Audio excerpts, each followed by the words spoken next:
Good morning, everybody. Tommy Jordan here. I'm actually posting this as a follow-up to some of the comments and to the video itself that I made last night regarding the second presidential debate on CBS last night. To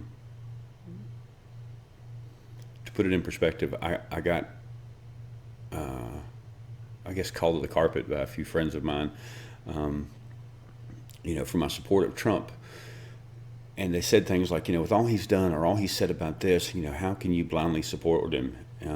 Or how do you think he's the man that run the country? Or how can you think somebody that's so misogynistic could be a good leader? And I guess I want to clarify my opinion on this election, mainly because it's important to me that those that care why I have an opinion know why I have that opinion.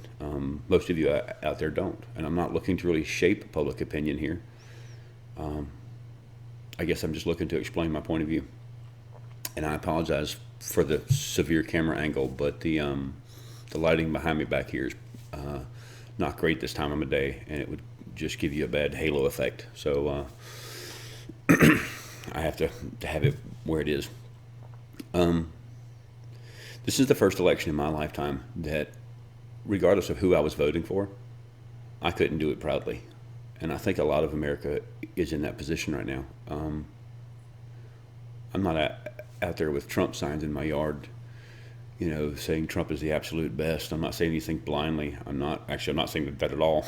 And a lot of us aren't. There's so few, there's so much less endorsement by the general population this time, I think, and just lots more hatred against the other candidate they're not voting for, and that seems to be indicative of how we all feel. I'm sure Hillary does have some tried and true supporters out there, just like I'm sure Donald Trump does, and even Gary Johnson. But this is the first of the 5 or so elections that I've been old enough to vote for that I'm not picking my favorite candidate. I'm not voting for the guy I want to run this country. I'm voting against the person that I think will take this country even worse down the road it's already been down. I think 8 more years of Obama politics is exactly what we're going to get, and Hillary Clinton hasn't really done much to dissuade me of that or even argue that that's not true. I mean, that's what we're going to get, and that's not what any of us need. And if you like where the country's gone, then you're going to vote for her, and that's okay. I'm not going to tell you that you're wrong or anything else. I don't like where we've been. I don't like the way we're headed, and I don't think it can continue. So I don't like the fact that I think Trump is a misogynistic dick. I mean, he is. He is a misogynist. He's a narcissist. Take that from a self-proclaimed narcissist. I'm narcissistic. I know this about myself, and at least try to keep it in check. I'm cognizant of it, though. I don't think he is. And is he a misogynist? Yeah. Does he support women? No. Does he think they're equal to men? Probably not. And are those bad things? Absolutely. What people aren't understanding, though, and people that are commenting, I'm not going to vote on him because of the things he said about women or the way he feels about women. I'll be honest, in terms of where my country's going, I don't really care. It's not important compared to the other things that are important. It's like saying,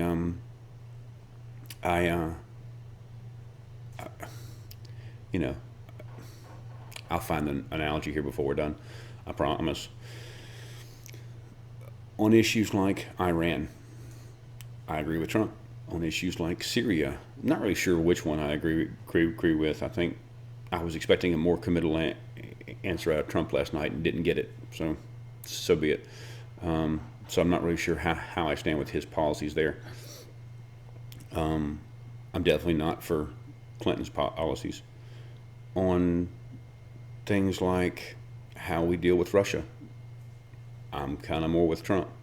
On things like immigration from Syria, no, I don't think we need to ramp up our immigration offering by 550%. Not at all. I think the 10,000 that we're going to take in now is too damn many.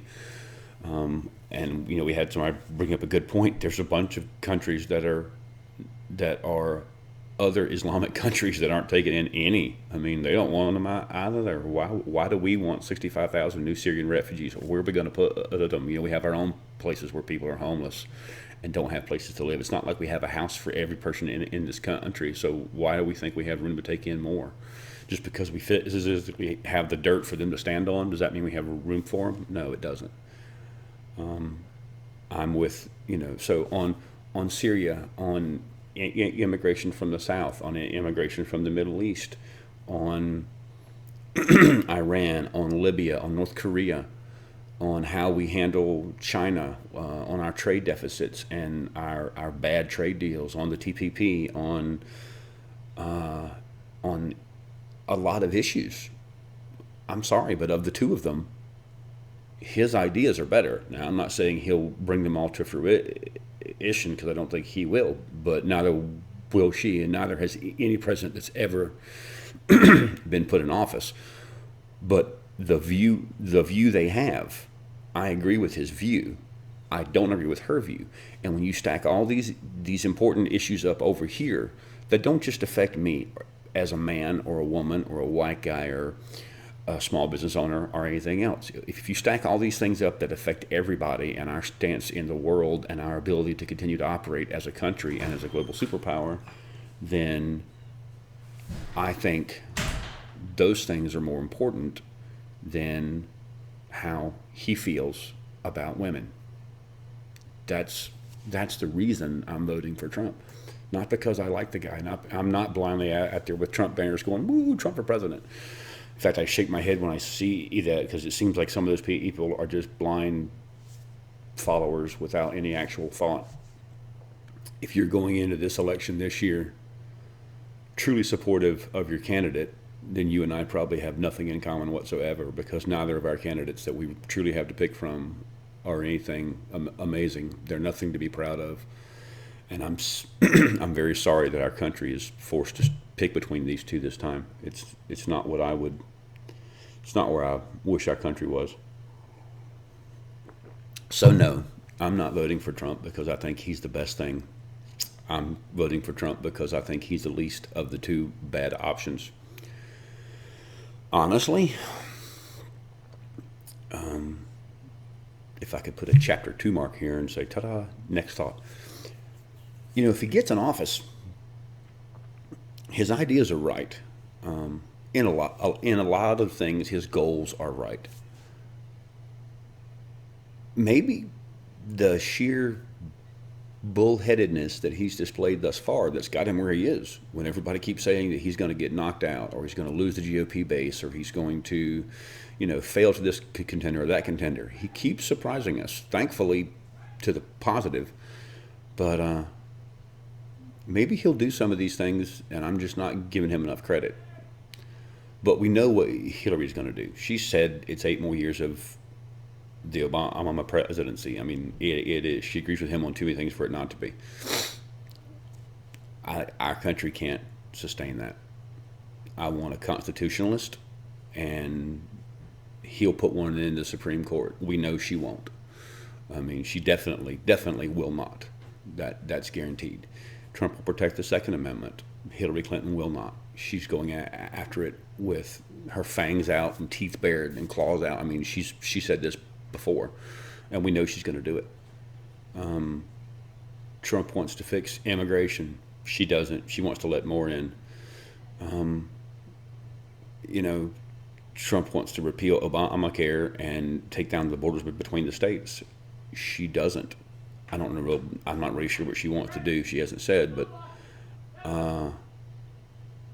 I do think some of Trump's plan there is a good one. Actually, I'm not even sure why the Democratic Party doesn't agree with taking down the lines between the states. I think it would breed competition, and it's a great thing, because that's what makes our country great in every other avenue of business. Why wouldn't it work there? It would. We just aren't going to, because of lobbyists and special interest groups. So I've taken up 10 minutes of your day, for those of you that bothered to watch this. So no, I just want you to understand, And I guess it's important enough for me to even take a 10 minute or take 10 minutes to make this video for people that know me to understand that I'm not voting for him because he's great. I'm not voting for him because he's what I want. I'm voting for him because I only have a choice of A and B. If he's A and she's B, I definitely don't want B. Our country can't stand B.